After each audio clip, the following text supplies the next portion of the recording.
Today, we'll be discussing how you can harness the power of data through Signal 4 Analytics for safety initiatives. Signal 4 Analytics is an interactive web-based system designed to support the crash mapping and analysis needs of law enforcement, traffic engineering, transportation planning agencies, and research institutions in the state of Florida. Therefore, access to the system is restricted. The collaborative system is designed to aid the improvement of traffic information sharing in the state. All public roadways are included within the system, meaning the interstate, county roads, local roads, parking lots, etc. Signal 4 Analytics is maintained by the Geoplan Center at the University of Florida. The mapping and analytics capabilities of the system allow users to create charts and graphs that can be exported to Excel, PDF, and other formats for further analysis. The system contains reported traffic crashes on all roadways that were captured on both long and short-form crash reports. Though the system is updated nightly, Florida law enforcement agencies submit crash reports to Florida HSMV typically within 10 days of the crash date. Florida HSMV sends the crash data to Signal 4 Analytics 60 days after the submission date to comply with the provisions of Senate Bill 1614. Therefore, crash data in Signal 4 Analytics is typically available 70 days after the crash date of a particular crash. Due to this, geographic location information is preliminary, which may be a challenge for data analysis that relies on accurate location information for crashes of all severity levels. Just another note, and if you're not aware, drivers of a vehicle involved in a crash resulting in damage to a vehicle or other property are eligible to self-report the crash in lieu of a law enforcement officer completing the crash report. All of these crashes are also included within Signal 4 Analytics. The intended users with full access are law enforcement, transportation planners and engineers, including FDOT staff, partnering agencies, and consultants who download and review crash data to perform safety analyses. This level of analysis typically requires verification of crash data attributes obtained from the crash narrative and a greater understanding of the cause and result of a crash from the collision diagrams. Additionally, these analyses may be required by FDOT manuals and guidelines or otherwise necessitate evaluating historical crash patterns and trends to make safety-related recommendations. Having full access is beneficial for being able to conduct corridor studies or intersection studies, a signal warrant analysis, or safety audits for roadways or bicycles and pedestrians. Additionally, full access assists in the decision-making process for planned projects or identified concerns by helping to prioritize projects, justifying the need for funds, and supporting project design elements. To address the challenge of the restricted access of Signal 4 Analytics, a public dashboard was created. You can find the dashboard by doing a Google search of Signal 4 Analytics or going to signal4analytics.com. The dashboard presents a visualization of data based on filters. There are 5 filters that can be set by the user. These are the year, geographic location, reporting law enforcement agency, emphasis area, and crash severity. By default, the system pulls the most up-to-date crash data of the current year for the entire state of Florida, reported by all law enforcement agencies, including all emphasis areas and all crash severities. As you make changes with the filters, the visualizations change accordingly. Community traffic safety team members can use the public dashboard for a variety of purposes. They can analyze traffic safety trends within specific emphasis areas such as distracted driving, occupant protection, lane departure, or impaired driving. This allows them to identify patterns for targeted interventions. The dashboard provides access to incident data, including the number and severity of crashes, age groups, and time period factors. Team members can monitor this data to stay informed about the current state of traffic safety in their community. They can evaluate the impact of traffic safety interventions and initiatives by tracking changes of relevant metrics over time. This helps in determining the effectiveness of various strategies and adjusting approaches as needed. The dashboard facilitates transparency and engagement by providing access to traffic safety data for residents, policymakers, and other stakeholders. Team members can use this platform to communicate with the community, share insights, and solicit feedback on traffic safety issues. Armed with data-driven insights from the dashboard, team members can advocate for policy changes, infrastructure improvements, and other measures aimed at improving traffic safety in their community. Let's walk through the Signal 4 Analytics public dashboard so you can use it as a valuable tool for promoting traffic safety, engaging with the community, and advocating for meaningful change. We are in the Signal 4 Analytics public dashboard. I'm going to take you through a quick walkthrough of how it's laid out, how to use the filters, and then we'll try to do maybe a quick little run through of if you wanted to look up something. So at the very top left, I want you to pay attention to the fact that it tells you the dates that the data is available from. So starting back in January 1st of 2014, that's as far back that we have data available. And right now, the most current date that's available is February 15th of 2024 as of this recording. And as you heard earlier, it's because of how long that it may take from the date of the crash to when law enforcement submits the data to Florida HSMV, and then that data is provided to Signal 4 Analytics before it is put into the system. And so you'll see that the last data update was completed on April 17th of 2024 at 3:42 a.m., which was today, the date of this recording. So you'll see this as every day, these are typically updated, but it's the date of the data as far as the crashes are from February 15th of 2024. And then if you click on the Learn Why, this gives you the reasonings from Senate Bill 1614 of why there is a delay of the information. So all that information is provided for you to know about. Now, as I mentioned earlier, there are 5 different filters that you can do. There is the year, the geographic location, the law enforcement agency, the emphasis area, and the crash severity. So let's go back over here to the year. So by default, it's going to go into the current year, which we are in 2024.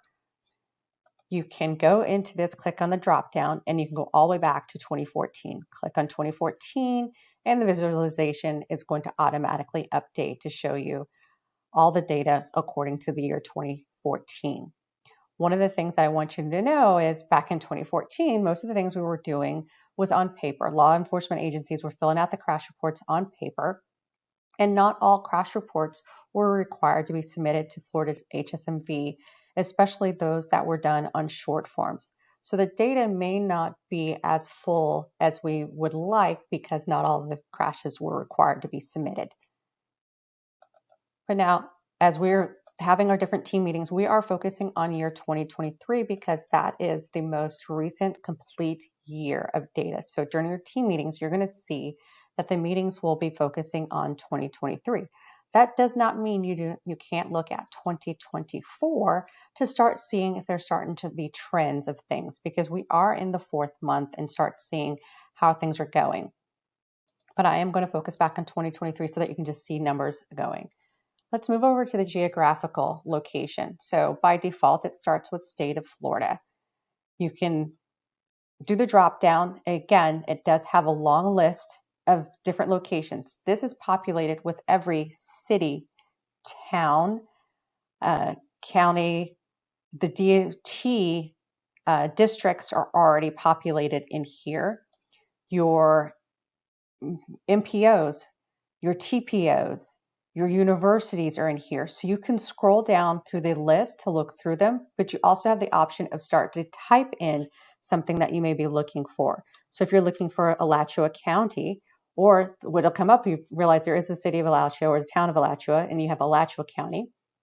You may be looking for a DOT district. You can just type in DOT, and you'll get the list of all the DOTs. If you're not certain of what your MPO full name is, you can type in MPO and you'll see all the MPOs come in the list. But we are here in the District 2 area. We are actually a TPO, so there's also TPOs, and you would scroll down and you would find North Florida TPO within the list. And whenever you find what you're looking for, you just click on it and it brings that into a filter and narrows that down. And you can see the visualization automatically updated to go with it as well. In this case, what I'm going to do is I'm actually going to get rid of this filter because I'm going to talk to you about some other things about filters in a moment, but I want to take this one out for a second because I want to now just go over to our law enforcement agency filter. At this point here, you've got every law enforcement agency that is within the state of Florida has been automatically populated. So again, in this, same as the geographic location, you can go through the entire thing and find it, or you can type it in. FHP is actually broken down by either the entire FHP or by troop location. So you can pick a particular troop and look at that. And I believe we are in Troop G, and that's what I picked by default automatically. Should know this. You can also look for the Alachua County Sheriff's Office, Alachua County Police Department. You could do Jacksonville Sheriff's Office, or I think it's at Jacksonville. Can I spell it today? Jacksonville Sheriff's Office. Click on it and it narrows down to just all crash reports that were filled out by the Jacksonville Sheriff's Office. You can put in Gainesville Police Department. And again, it will narrow down to just crashes that were completed by Gainesville Police Department. But we also know there's a lot of interagency involvement in crashes. So that's sometimes why you may not always want to do a particular agency unless you have a particular need. And this is why I said I took out the geographic location, because now I want to show you what happens if I take out Gainesville Police Department and I decide to go back to a particular county. Let's pick another county. Let's try, actually, I'm going to go back to Alachua County. Let's choose Alachua County. And now I can see all law enforcement agencies that are within Alachua County has been filtered down. So I will only see those that could potentially have provided a crash report within that county. So I have Alachua Sheriff's, Alachua Police Department, Florida Fish and Wildlife, that's within there, Florida Highway Patrol, that is within the region of Alachua County, Gainesville Police Department, and so forth. So just to let you know that these two filters can build upon each other. And you don't have to do any other filters if you don't want to. And now I'm going to turn that filter off as well because I just want to look at each filter individually. And now you go to the All Emphasis Areas filter. And we have the different filters that you can choose, from aging road users all the way down to work zones. So if this is something that you're trying to focus on and just trying to see what the crashes might look like statewide, or at this point, you can now do different filters together, pick a particular geographic location, and then add your emphasis area on top of it. So I'm going to pick speeding and aggressive driving, and then you'll see that it's the visualization has updated with it. And then by default, everything is fatalities and zero serious injuries. And to let you know, the DOT is focused on target zero. And target zero focuses on serious injuries and fatalities. And its ultimate goal is to bring that there are going to be no fatalities or zero fatalities and zero serious injuries on our roadway system. Therefore, Signal 4 Analytics and the dashboard itself is focusing on showing you the severities that address fatalities and serious injuries. So in this filter, you can either look at them combined together or separately, fatalities only, or you can look at them as serious injuries. More times than not, I think people look at both of them together, and therefore our analysis are going to be focused on target zero. Now I'm going to take out the filters again. So I hope, as you've been noticing, as I made changes, the filters should have changed accordingly. So the visualizations is real time. It's very interactive as you do the filtering. So the visualization will constantly change. And a couple of things that you might have also noticed as you made changes, especially in your emphasis area and your year, you'll see something else light up. So let's go to Duval County. I want to use that as my next example of, we've now looked at what things you can choose. I want to show you some of the things that happen as you make choices through here, and maybe some of the limitations that you might see as well. So I'm going to use Duval County because it is a pretty big county. So we have done 2023 is our year. We're going to use Duval County. First thing off the list I want you to see is 2023 is lit up down here. That lets you know this is the year we're focusing on. If I were to switch this back to another year, you'll see that the yellow has switched over to 2020. So it just helps you see which year you're focusing on. And then here is your Duval, your visualization here within the map. You can zoom in but you're not going to be able to zoom in. Unfortunately, I can't even say that word right now. Zoom in to a particular road. This is a high level type of analysis that you're looking at, but you can zoom in. So that's your limitation, that you can only go into a certain area, but it is a heat map. And it does kind of give you some areas that you can see where there is a lot of crashes that are occurring within there. So it kind of gives you some ideas of what you might want to look there. But now let's add in an emphasis area. We can just pick one in particular. Let's just go with intersections. And now we have another area that has lit up over here on the chart. We are focusing on the emphasis area of intersections. So that just kind of brings your attention to that to see what happened. And again, your visualization of the map has changed to where you see your hot spots that are related to your intersections.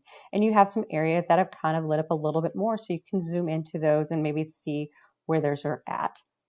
Now, the last other features about this dashboard are, if you go over here and take a look, I'm going to start on the right side, your age group. There are these 3 dots on the side. These are your menus for your charts. You can have a chance that you can make the chart a full screen so you can take a look at it. So I'm going to do that.